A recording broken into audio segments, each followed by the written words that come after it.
Bismillahirrahmanirrahim. Assalamualaikum warahmatullahi wabarakatuh. Waalaikumsalam warahmatullahi wabarakatuh. Innal hamdalillah nahmaduhu wa nasta'inuhu wa nastaghfir wa na'udzu billahi min syururi anfusina wa min sayyiati a'malina.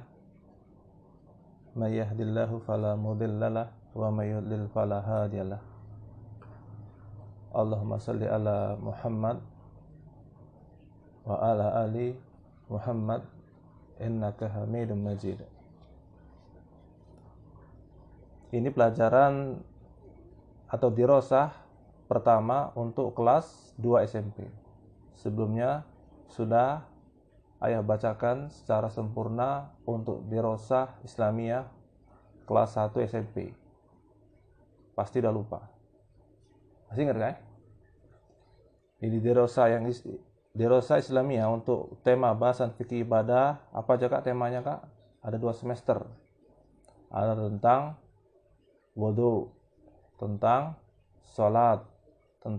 sholat berjamaah, ada rukun-rukunnya, ada syarat-syaratnya, ada kewajibannya, ada sunnah-sunnahnya. Itu fikih ibadah di pelajaran kelas 1 SMP. Sekarang masuk ke pelajaran kelas 2 SMP. Ini fikih ibadah buku yang baru. Buku yang baru masih dari penerbit Dar Syafi'i. Fikih ibadah kelas 2 dan temanya pun pelajarannya masih melanjutkan dari pelajaran yang kelas 1 kemarin. Ini juga terbagi atas 2 semester. Saya bacakan dulu daftar isinya. Untuk yang semester pertama itu ada 8 bab. 8 bab. Ya ini sholat sunnah rawatib, sholat duha, sholat witir, sholat Jumat. Kemudian adab pada hari Jumat, sholat Id, sholat tahajud, kemudian sholat dalam berbagai keadaan. Jadi untuk semester 1 masih berkisar terkait dengan sholat. Ada sholat sunnah dan juga ada sholat Jumat. Kemudian di semester yang kedua ada pelajaran terkait bab yang pertama, adab ketika menyaksikan orang meninggal dunia. Kemudian proses pengurusan jenazah. Kemudian zakat. Nah, bab yang ketiga dan seterusnya itu terkait dengan zakat. Zakat harta, zakat tanaman, orang yang berhak untuk menerima zakat, kemudian juga zakat fitrah. Baik, untuk persingkat waktu, ayah mulai dari bab pertama untuk semester yang pertama. Ini sholat sunnah rawatib. Sholat sunnah rawatib. Di antara rahmat Allah terhadap hambanya adalah Dia, yakni Allah, mensyariatkan ibadah sunnah pada tiap-tiap ibadah yang wajib. Jadi adanya syariat ibadah yang sunnah mengiringi ibadah yang wajib itu adalah di antara bentuk rahmatnya Allah, kasih sayangnya Allah. Kalau di sana ada salat yang wajib, apa aja salat yang wajib? Adek? Wajib. Salat wajib itu salat yang 5 waktu. Apa? Namanya? Ya, salat apa aja? Subuh. Zuhur. Asar. Maghrib. Isya. Itu di sana ada juga salat-salat sunnah. Begitu juga dengan zakat. Zakat adalah ibadah harta yang wajib. Di sana juga ada ibadah harta yang sunnah. Infak, sedekah, itu sunnah. Kemudian juga puasa bulan Ramadan itu wajib hukumnya. Di sana juga ada puasa sunnah, puasa 6 hari di bulan Syawal, puasa Senin Kemis, puasa Arafah, dan yang lainnya. Terus lanjut dengan jenis yang sesuai. Maksudnya bermacam-macam jenisnya sesuai dengan keadaan dan kondisi. Ibadah sunnah tersebut merupakan sarana penambah keimanan seorang mukmin dan penyempurna ibadah-ibadah yang wajib. Nah, jadi kalau ada pertanyaan, kok bisa dikatakan ibadah yang sunnah itu sebagai bentuk rahmatnya Allah, sebagai bentuk kasih sayangnya Allah? Kalau dipikir-pikir, bukankah ibadah sunnah itu malah menambah kerjaan? Menambah kerjaan. Harusnya cukup dengan sholat yang wajib, tapi di sana ada sholat sunnah, nambah kerjaan lagi. Di mana bentuk rahmatnya Allah? Jawabannya ini, ibadah sunnah tersebut merupakan sarana penambah keimanan. Jadi Allah mensyariatkan adanya ibadah-ibadah sunnah, termasuk diantaranya sholat sunnah ini, di antara fungsinya apa? Sebagai penambah keimanan seorang mukmin. Ya, menambah keimanan seorang mukmin. Mungkin ada di antara seorang mukmin itu merasa kurang dengan ibadah wajib. Merasa kurang dengan ibadah wajibnya. Maka Allah berikan syariat ibadah sunnah. Namanya sunnah. Apabila seseorang itu menginginkan yang lebih dari yang wajib, maka boleh ia melakukannya. Namun apabila seorang itu mencukupkan dengan yang wajib, boleh ia meninggalkannya. Tapi dengan meninggalkan yang sunnah itu suatu kerugian. Suatu kerugian. Jadi kalau berdagang itu, seandainya bisa menghabiskan dagangannya, balik modal, keuntungannya sekian. Tapi kalau dengan tambahan yang sunnah, ia bisa menambah keuntungan. Jadi dengan meninggalkan yang sunnah, dia rugi kehilangan tambahan keuntungan. Walaupun dia tidak berdosa. Tidak berdosa. Dan juga sebagai penyempurna ibadah-ibadah yang wajib. Karena seorang hamba itu tidak luput dari kekurangan. Baik dalam hal mengerjakan yang wajib. Sholat itu pasti ada yang kekurangan. Nggak khusyuk. Mungkin gerakannya kurang sempurna. Nah, itu disempurnakan ibadah-ibadah wajib tadi dengan apa? Dengan ibadah sunnah. Ini diantara dua bentuk rahmat Allah terhadap pensyariatan ibadah sunnah. Apa tadi? Sebagai penambah keimanan dan juga sebagai penyempurna ibadah-ibadah yang wajib. Itulah kenapa disebut rahmatnya Allah, diantara rahmatnya Allah ibadah-ibadah yang sunnah tersebut. Di antara sholat sunnah yang Allah syariatkan adalah sholat sunnah rawatib. Kita masuk langsung ke bahasan sholat sunnah rawatib. Apa itu sholat sunnah rawatib? Sholat sunnah rawatib adalah sholat sunnah yang dikerjakan sebelum atau sesudah sholat wajib. Atau dengan bahasa yang sederhana, sholat sunnah yang mengiringi sholat wajib. Ini namanya mengiringi, kadang di depan, kadang di belakang. Kadang dikerjakan sebelum, terkadang ada juga yang dikerjakan sesudah. Kapan seorang itu mengerjakan sebelum dan kapan seorang itu mengerjakan sesudah, maka dilihat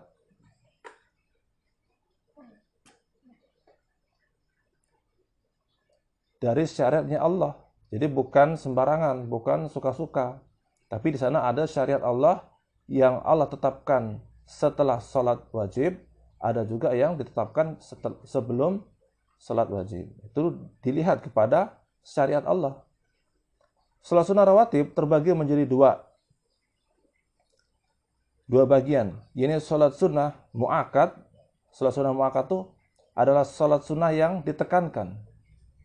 Dan salat sunnah ghairu mu'akkad. Salat sunnah yang tidak begitu ditekankan. Jadi derajat sunnahnya salat rawatib itu bertingkat. Di sini dibagi menjadi dua tingkatan. Tingkatan yang pertama, yang paling ditekankan, itu disebut dengan sholat sunnah mu'akkad atau sholat sunnah rawatib mu'akkad. Dan tingkatan yang kedua, di bawahnya, ini sholat sunnah ghairu mu'akkad.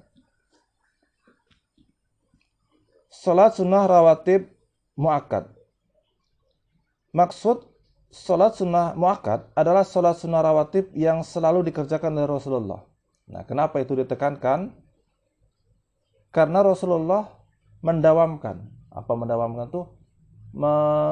Merutinkan pelaksanaan sholat sunnah ini. Sehingga seolah-olah hampir mendekati sholat wajib. Tapi ini tetap sholat sunnah, tidak sampai derajatnya ke sholat wajib. Namun demikian Rasulullah selalu merutinkan. Beliau tidak pernah meninggalkan sholat ini. Jumlah dan jenis salat sunnah muakkad ini dijelaskan di dalam hadis Ummu Habibah. Siapa Ummu Habibah ini? Istri Nabi sallallahu alaihi wasallam. Di mana dia bercerita, aku pernah mendengar Rasulullah sallallahu alaihi wasallam bersabda, "Ma min 'abdin muslimin yusalli lillahi kulla yaumin sintai asrata rak'atan tatawwu'an ghairu faridatin illa banallahu lahu baitan fil jannah." Yang artinya,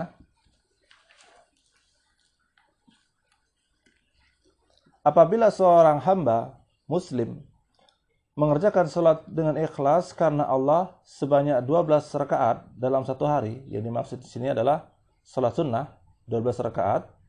Berapa rakaat, Dek? 12.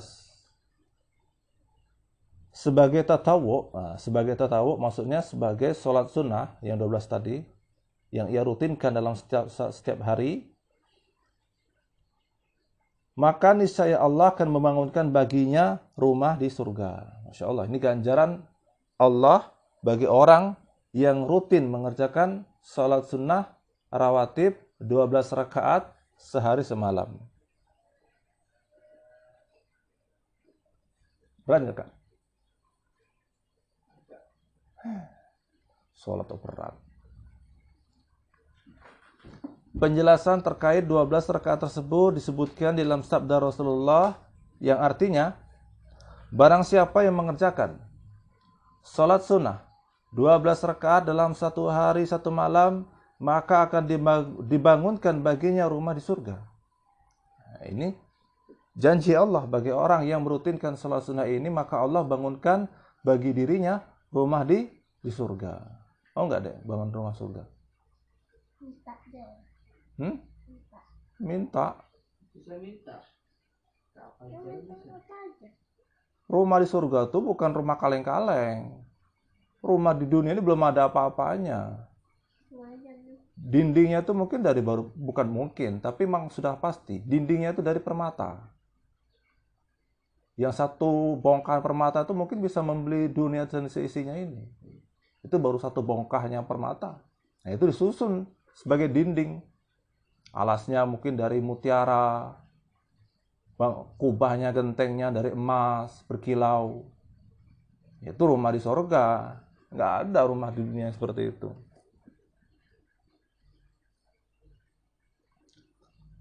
Yaitu 4 rakaat sebelum zuhur. Nah, ingat ini masuk ujian nanti. Ada ujiannya nanti. Ya, Kak? 4 rakaat sebelum zuhur. Kemudian 2 rakaat setelahnya. Jadi untuk salat zuhur ada berapa rakaat salatnya mengiringinya? 6. Salat zuhur ada 6.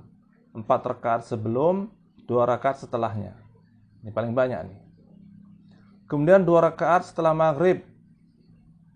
Kemudian 2 rakaat setelah isya. Kemudian 2 rakaat sebelum subuh. 6 tambahin maghrib, 8 tambahin isya, 10 tambahin subuh, 12. Paham? Jadi salat sunnah yang setelah salat wajib itu hanya 3. 2 rakaat setelah zuhur, 2 rakaat setelah maghrib, 2 rakaat setelah isya. Ada berapa? 6. Terus 6 rakaat lagi, 6 rakaat sisanya itu dikerjakan sebelum salat wajib. Apa aja? 4 rakaat sebelum zuhur dan 2 rakaat sebelum subuh. Salat asar nggak ada salat rawatib muakkad. Kasihan salat asar. Jadi yang paling banyak salat zuhur 4 rakaat sebelum, 2 rakaat sesudah. Salat maghrib sama isya sama. Kebagian 2 rakaat setelah salat sama. Maghrib sama isya. Nah, salat subuh itu 2 rakaat sebelum. Hafal ya? Saya tanya nanti kalau hafal.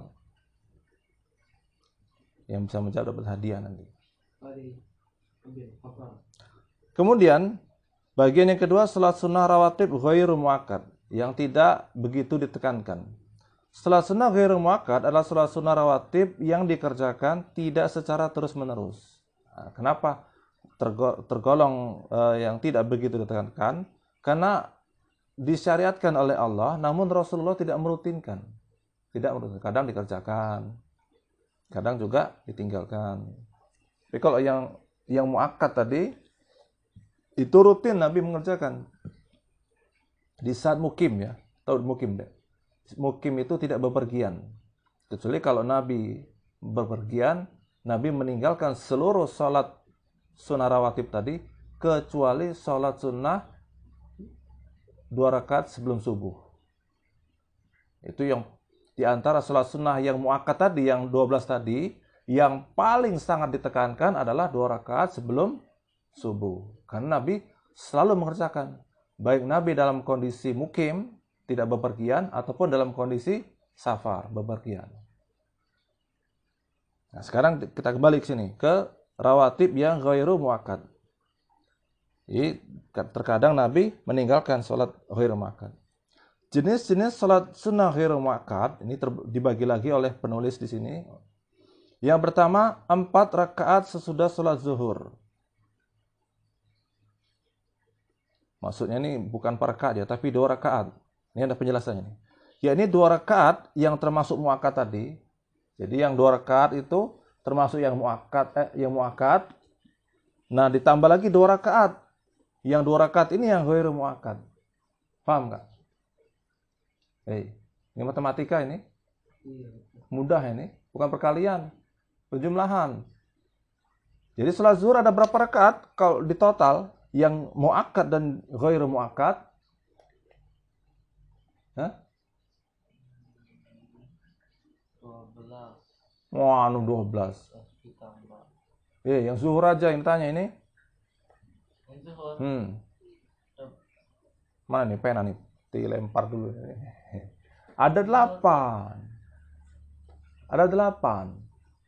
6 rakaat itu yang muakkad, 2 rakaat yang ghairu muakkad. 6 tambah 2, 8.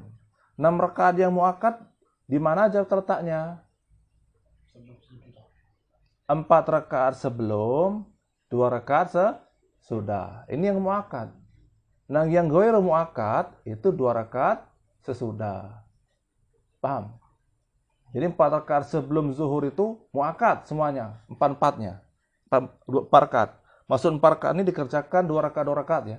2 rakaat salam, 2 rakaat salam, 4 rakaat.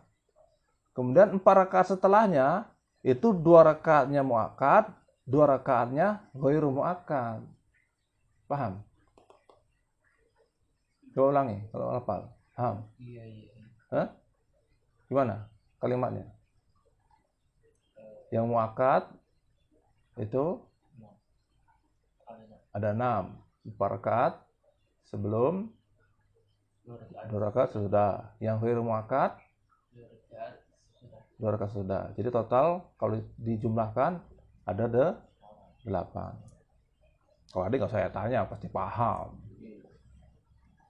Rasulullah bersabda dalam hal ini, barang siapa yang senantiasa memelihara salat sunnah 4 rakaat sebelum dan sesudah zuhur, niscaya Allah akan haramkan baginya neraka. Di 8. 4 rakaat sebelum, 4 rakaat sesudah. Apa ganjarannya? Allah haramkan baginya neraka. Maksudnya Allah haramkan baginya neraka apa? Allah tidak akan masukkan dirinya ke dalam neraka. Dihisab langsung Allah masukkan ke surga. Nggak mampir dulu di neraka. Mau dong? Mau, ini impian semua muslim. Harusnya ini cita-cita tertinggi seorang muslim itu. Lanjut, yang kedua. 2 atau 4 rakaat sebelum sholat asar. Nah, kebagian asar. Jadi ada asar itu sholat yang rawatib. Tapi derajatnya ghairu muakkad. Tidak begitu ditekankan. Nabi pernah bersabda, di antara setiap azan dan iqamah terdapat sholat sunnah. Di antara setiap azan dan iqamah terdapat sholat sunnah. Pada ketiga kalinya, beliau bersabda, bagi yang ingin mengerjakannya. Jadi penulis membawakan hadis ini di bahasan sholat rawatib. Pada hadis ini seharusnya tidak termasuk bahasan sholat rawatib. Tapi karena tidak berkaitan dengan sholat wajib. Lihat hadisnya. Setiap azan dan iqamah pasti ada sholat sunnah 2 rakaat. Jadi kalau di buku-buku fikih menyebutkannya ini sholat sunnah antara azan dan iqamah. Apapun sholatnya, sholat zuhur, sholat apalagi asar, maghrib, isya, dan subuh. Kita lewati aja. Ini hadis yang berkaitan dengan sholat sunnah rawatib asar itu di hadis yang berikutnya. Di mana Nabi bersabda, rahimallahu imra'an shalla qoblal asri arba'an. Semoga Allah mengasihi orang yang mengerjakan sholat sunnah 4 rakaat sebelum sholat asar. Jadi sholat sunnah rawatib yang asar itu 4 rakaat. Di mana letaknya? Letaknya di sebelum sholat asar 4 rakaat. 2 rakaat salam, 2 rakaat salam. Tapi kalau mau 2 rakaat boleh. Hadisnya yang tadi yang umum. Setiap azan dan iqamah boleh sholat sunnah 2 rakaat. Lanjut. Yang ketiga 2 rakaat sebelum sholat maghrib. Hadisnya apa? Nabi pernah bersabda, sholatlah sebelum sholat maghrib. Sholatlah sebelum sholat maghrib. Beliau mengulangi sampai 3 kali. Kemudian beliau menutup hadis tadi, perkataan beliau tadi, dengan perkataan beliau, bagi siapa yang mau. Bagi siapa yang mau. Ini menunjukkan sholat sebelum maghrib 2 rakaat itu hukumnya sunnah. Walaupun kalimatnya kalimat perintah. Sholatlah sebelum sholat maghrib. Ini kalimat perintah. Tapi ditutup di akhir hadis itu bagi siapa yang mau. Jadi perintah tadi adalah bagi yang mau. Maksudnya ini adalah sholat sunnah. Dalam sebuah riwayat disebutkan Nabi pernah mengerjakan sholat sunnah 2 rakaat sebelum mengerjakan sholat maghrib. Jadi sholat maghrib ada 4 rakaat totalnya. 2 rakaat sebelum, ini yang ghairu muakkad, dan 2 rakaat sebelum yang ghairu muakkad, kemudian 2 rakaat lagi setelahnya yang muakkad. Kemudian yang keempat 2 rakaat sebelum isya. Hadisnya yang tadi, hadis terkait dengan sholat sunnah antara azan dan iqamah. 2 rakaat. Ayo nggak usah bacaan lagi. Jadi yang ghairu muakkad tadi, apakah 2 rakaat setelah asar, 4 rakaat sebelum 2 rakaat setelah zuhur, 4 rakaat sebelum asar, dan juga 2 rakaat sebelum maghrib. Itu sholat ghairu muakkad. Dan di setiap azan dan iqamah itu ada sholat 2 rakaat. 23 menit. Ayo bacakan cepat aja. Keutamaan sholat sunnah rawatib. Sholat ini memiliki banyak keutamaan, diantaranya, ini di antara bentuk rahmani Allah. Allah memberikan keutamaan untuk sholat sunnah ini. Yang pertama, menyempurnakan dan melengkapi kekurangan pada sholat fardu. Nabi bersabda, yang artinya yang pertama kali dihisab, maksudnya dihisab itu dilakukan perhitungan dari seorang hamba kelak di hari kiamat adalah sholat wajibnya. Dilihat sholat wajibnya, sholat zuhur, asar, maghrib, isya, subuh, dilihat. Jika dia mengerjakannya dengan sempurna, maka saat itu akan ditulis sempurna baginya. Oh, ini sempurna. Punya Hasan, sempurna. Punya Kak Yazid, hari ini sempurna. Yang besok gimana? Jika dia mengerjakannya tidak sempurna, maka Allah yang maha perkasa lagi maha mulia akan berfirman kepada malaikat-malaikatnya. Wahai para malaikat, lihatlah, apakah kalian mendapati hamba-Ku ini mengerjakan sholat sunnah? Sehingga kalian dapat menyempurnakan sholat wajibnya dengan sholat sunnah tersebut. Nah, jadi kalau kakak ujian itu apa kak namanya kak? Biar remedi kak ya? Nah, remedi. Ini remedinya kak. Jadi kalau kakak nggak ngerjain remedi, ya sudah nilai ujian kakak yang jelek itu. Kecuali kalau nilai ujian kakak udah 100, ya. Cuman susah. Namanya sholat tuh susah untuk sempurna kak. Walaupun gerakan kita sempurna, oke lah. Tapi apakah hati kita khusyuk? Yakin kakak? Pasti mikirin apa? Mobile Legend atau masakan ibu? Pasti ada yang pikirannya kemana-mana. Ini sebagai penyempurna tadi adalah dengan sholat sunnah. Sehingga orang tuh rugi kalau nggak ke sholat sunnah. Sama kayak orang yang ujian sudah pasti nilainya tidak begitu bagus, nggak ikut remedi, ya sudah cocok itu. Ada contohnya Kak ya?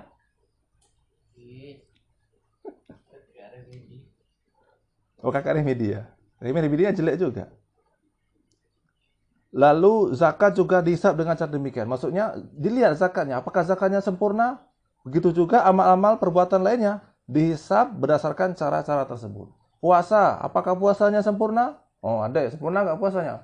Tidur terus seharian, mana ada sempurna begitu. Kayak ibu-ibu di sono, di luar sono, puasa tapi ngerumpi, bicarain orang lain. Nah, itu sudah sempurna. Mah dilihat, ternyata dia ada puasa-puasa sunnahnya. Nah, puasa-puasa sunnah tadi Allah jadikan sebagai penyempurna bagi puasa yang wajib. Nah, itu makanya puasa sunnah biar sempurna puasa yang wajib tadi. Itu tadi, ikut remedi tadi. Sama. Yang kayak yang sana. Yang kedua, ini di antara keutamaannya mengangkat derajat dan menghapuskan dosa. Nabi pernah bersabda sallallahu alaihi wasallam, engkau harus banyak sujud. Ini hadisnya panjang, tapi penulis buku ini mengambil penggalan yang akhir. Nabi pernah bersabda, engkau harus memperbanyak sujud. Maksudnya memperbanyak salat sunnah. Karena apabila engkau bersujud kepada Allah sekali, niscaya dengannya Allah akan mengangkat dirimu satu derajat dan menghapuskan bagimu satu dosa. Iya, sujud satu kali. Kalau sholat 2 rakaat berapa kali sujudnya? 4 kali, cerdas. 1 rakaat 2 kali sujud. Kalau 2 rakaat 4 kali sujud, lumayan. Hitung aja kan. Kayak orang dagang kan, 1 kali kejual 2.000. Kalau 5 kali 10.000. Inilah. Yang ketiga, merupakan amalan sunnah fisik yang paling utama setelah berjihad dan mempelajari atau mengajarkan ilmu syariat. Jadi salat sunnah ini di antara bentuk amalan sunnah yang paling mulia di sisi Allah, tentu setelah jihad dan menuntut ilmu. Nabi bersabda, tetaplah di jalan yang lurus dan kalian tidak akan mampu terus-menerus seperti itu. Ketahuilah bahwa sebaik-baik amal perbuatan kalian itu adalah salat. Dan tidak ada yang dapat memelihara wudhu kecuali seorang mukmin. Ini harusnya ada hadis yang lain yang berkaitan ini, tapi nggak dibawakan. Tapi intinya ini benar.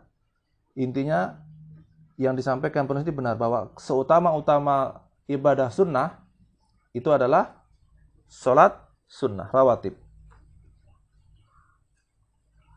Kemudian yang keempat, sholat sunnah di rumah akan mendatangkan berkah. Ini dianjurkan bagi seseorang, kalau sholat wajib, itu ditekankan di mana Kak? Di masjid, berjamaah. Tapi kalau sholat sunnah, pulang, kerjakan di rumah. Sholat.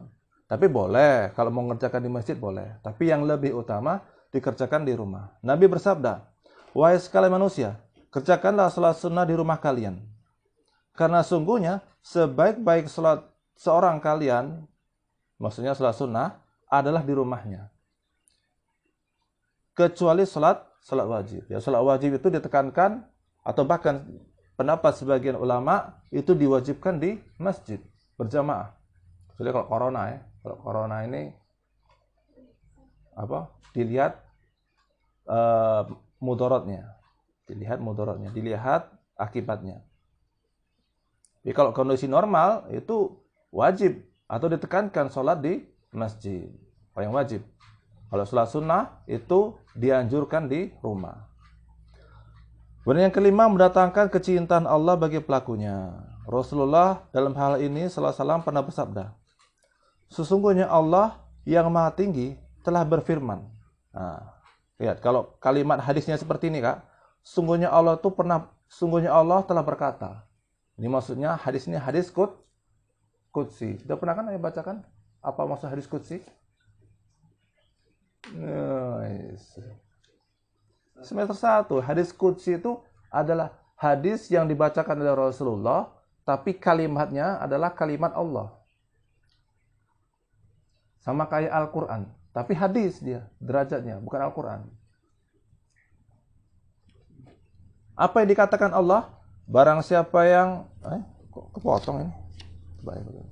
Man adali waliyan wa qad adantuhu bil harb. Barang siapa yang memusuhi waliku, maka aku menyatakan perang kepadanya. Ini bukannya penggalan hadis ini. tidak ada ibadah yang dilakukan hambaku yang lebih aku cintai daripada ibadah wajib. Jadi seorang muslim yang cerdas, itu yang paling diutamakan di antara seluruh ibadah itu adalah ibadah yang wajib. Jadi salah kalau orang itu rajin sholat malam, tahajud, tapi subuhnya ketinggalan. Paham deh? Rajin dia sholat id, kalau lebaran id, Allahu Akbar, Allah, sholat dia. Tapi kalau sholat wajibnya bolong-bolong. Nah ini salah seperti ini. Karena yang Allah paling cinta itu adalah orang yang menjaga ibadah wajib. Dan apabila hambaku terus-menerus mengerjakan ibadah sunnah untuk mendekatkan dirinya kepadaku, niscaya aku akan mencintainya. Jadi Allah mencintai hamba yang senantiasa menjaga ibadah wajib. Di antara hamba yang menjaga ibadah wajib itu, Allah lebih mencintai yang menambah ibadah wajib tadi dengan ibadah sunnah. Jika aku telah mencintainya, kata Allah, maka aku akan menjadi pendengarannya yang dia mendengarkan dengannya. Aku menjadi pandangannya yang dia memandang dengannya. Aku menjadi tangannya yang dia gunakan untuk memegang. Dan aku menjadi kakinya yang dia gunakan untuk berjalan. Maksudnya orang yang sudah menjaga sholat sunnah, maka ia hanya akan menggunakan matanya sebagaimana yang Allah ridhoi. Itu maksud kalimat ini. Jadi bukan berarti Allah itu menjelma jadi orang itu. Kakinya Allah dipakai oleh kakinya orang itu. Bukan seperti itu. Tapi orang itu akan menjaga seluruh anggota badannya, matanya, penglihatannya, telinganya dalam mendengar, kakinya, tangannya itu sebagaimana yang Allah ridhoi. Kemudian lanjutannya, jika ia meminta kepadaku, hamba tadi yang menambah dengan sholat sunnah tadi, sehingga Allah mencintainya. Jadi jika ia meminta kepadaku, maka aku pasti akan, kata Allah, memberinya. Jadi, kalau janji Allah itu pasti akan memberinya, maka pasti. Tidak ada seorang makhluk pun yang bisa menahan pemberian Allah kalau Allah memberi. Di sini Allah memberikan janji pasti Allah akan memberi. Dan jika ia memohon perlindungan kepadaku, maka pasti aku akan melindunginya. Aku tidak pernah ragu terhadap sesuatu yang aku kerjakan, seperti keraguanku untuk mencabut jiwa seorang mukmin, sebab dia membenci kematian, sementara aku tidak suka menyakitinya. Ini ada penjelasan lain, tapi nggak perlu dijelaskan di sini karena tidak berkaitan dengan tema tentang sholat rawatib. Jadi yang berkaitan dengan sholat rawatib yang tadi, keutamaan sholat rawatib, Allah akan mencintainya. Kemudian dengan kecintaan Allah tadi, Allah akan jaga pandangannya, pendengarannya, gerak-gerik tangan dan kakinya. Allah akan jaga. Kemudian Allah akan mengabulkan segala permintaannya. Allah akan lindungi apabila ia memohon perlindungan kepadanya. Jadi orang itu sudah naik derajatnya seperti wali Allah. Itu yang berkaitan dengan pembahasan ini. Baik, kesimpulannya, yang pertama, sholat sunnah rawatib terbagi dua, sholat sunnah rawatib muakkad dan ghairu muakkad. Yang kedua, sholat sunnah rawatib muakkad terdiri dari 12 rakaat dalam sehari semalam. Selain dari 12 rakaat tersebut, sholat sunnah rawatib disebut dengan sholat sunnah rawatib ghairu muakkad. Demikian akhir dari teruslah untuk fikih ibadah bab yang pertama, semoga menambah ilmu. Ini kalau kakak mendapat ilmu seperti ini, Kak. Oh, ini kan ilmunya kan ilmu praktek. Praktekkan, Kak. Walaupun nggak rutin. Mungkin sehari ini kakak asarnya, zuhurnya ditambah sholat rawatib. Berat nggak? Ya 2 rakaat aja. Nggak usah langsung 12 rakaat. 2 rakaat setelah maghrib. Mungkin besok tambah lagi. Ya, paham? Sholat subuh. Sebelum sholat subuh 2 rakaat dulu. Sholat sunnah. Kan ringan. Subuhnya 2 rakaat. Rawatibnya 2 rakaat. Ringan nggak? Kalau yang zuhur tadi ya bengep gitu. Zuhurnya aja 4 rakaat. Rawatibnya 6 rakaat. Udah 10 itu. Udah kayak olahraga nanti. Yo, nggak usah langsung 6 rakaat, tapi 2 rakaat setelah zuhur. Jadi jangan ditinggalkan. Ini namanya ilmu, biar berkah itu dipraktekkan. Ini kan kalau fikih ibadah kan praktek. Paham nggak? Ya, dipraktekkan. Ada juga terserah mau mulai mana, mau sholat setelah sholat maghrib, atau setelah isya, atau sebelum maghrib, sebelum subuh. Ya, kan. Subhanakallahumma wa bihamdika asyhadu an la ilaha illa anta astaghfiruka wa atubu ilaik. Assalamualaikum warahmatullahi wabarakatuh.